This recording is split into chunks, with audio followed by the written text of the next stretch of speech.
The new house smelled like lemon polish and someone else's life. 2 floors, a kitchen island, and a garden that curled around back like it was hiding something.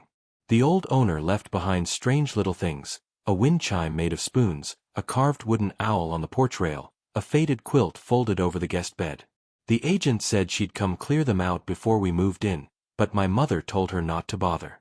She liked the idea of a house that already had a story. We moved in June, which meant a whole summer with nothing to do and no one to do it with.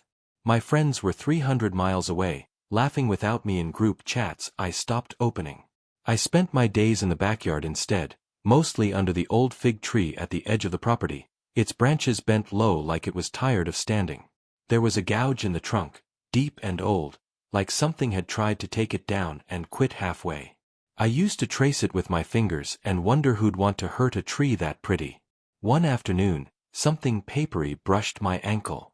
A scrap of notebook paper, soft with damp, edges gone soft and gray. I picked it up. Handwriting, cramped and slanted, cut off mid-sentence. No return address, no envelope. I started digging without really deciding to. If one page had surfaced, maybe more were down there. My fingers found the rest within the hour, buried shallow, like whoever left them wanted them found eventually, just not right away. I read every one. Then I found my mother and told her we were leaving, and I didn't explain why for 3 years. Here's what I remember of the letters, as close as I can put it. Elena, I miss you worst in summer. Winter I can bear. Summer is when the whole house remembers you were in it. I don't leave the property anymore. Something is following me and I think it might be my own life. Ren is gone. You are gone. There is nothing left to run toward. I eat only what the garden gives me. There is no flavor to any of it without you in the kitchen behind me. I used to work the slaughterhouse floor, you'll remember. I was good at it. I could not do that work now. I see the meat behind my eyes when I try to sleep, the twitch of it, the give. I promised myself I am done with flesh of any kind. The fig tree is the last living thing that was ever yours. I sit beneath it for hours.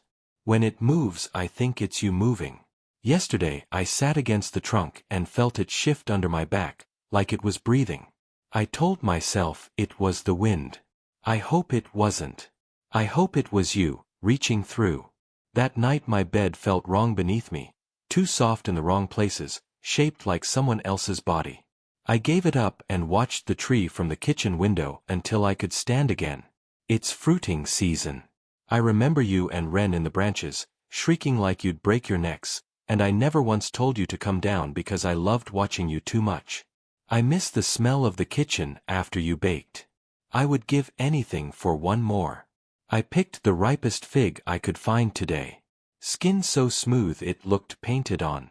I bit into it and I am ashamed to say what came out. Meat. Raw, red meat, still twitching under my teeth, tasting like a coin left too long on the tongue. I cut open the rest of the crop. Every single one, meat, all of it, some rotted through, some fresh enough to still be warm. I don't trust my own eyes anymore. I don't trust my tongue. I think I may be sick again tonight. A man came to the door today carrying a package addressed to you. I told him you and Ren were gone, that I was your husband, and he looked at me like I'd said something impossible. He never gave me the box. He just left. I don't understand people anymore. I only understand that I want to be left alone with what's mine. The smell in the house is unbearable now. I've torn the mattress apart looking for the source. Inside I found more of it, pale, wet tissue packed into the springs, pulsing faintly when I touched it. I've pulled up the floorboards. The couch. Every cushion in this house is full of meat and it is all alive, all of it moving together like it's breathing as one. I'm sorry Ren saw what she saw in the cellar that day. I'm sorry you looked at me the way you did after. I only ever wanted to keep you both close. Isn't that love? Isn't that all it ever was? I hear sirens outside now, red and blue crawling across walls that look like they're made of muscle. I'm taking the axe to the fig tree tonight, the same one you were standing under the last time I saw you breathing. I already know what's waiting inside the trunk. I'm burying these pages where you can find them, and then I'm bringing it down, so it can't hold you against your will any longer. If they try to stop me at the door, I won't let them take you from me twice.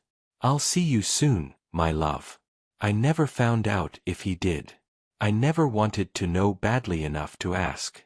All I know is that the fig tree in that garden was still standing the day we left. Tall, healthy, heavy with fruit nobody in that house had ever picked again.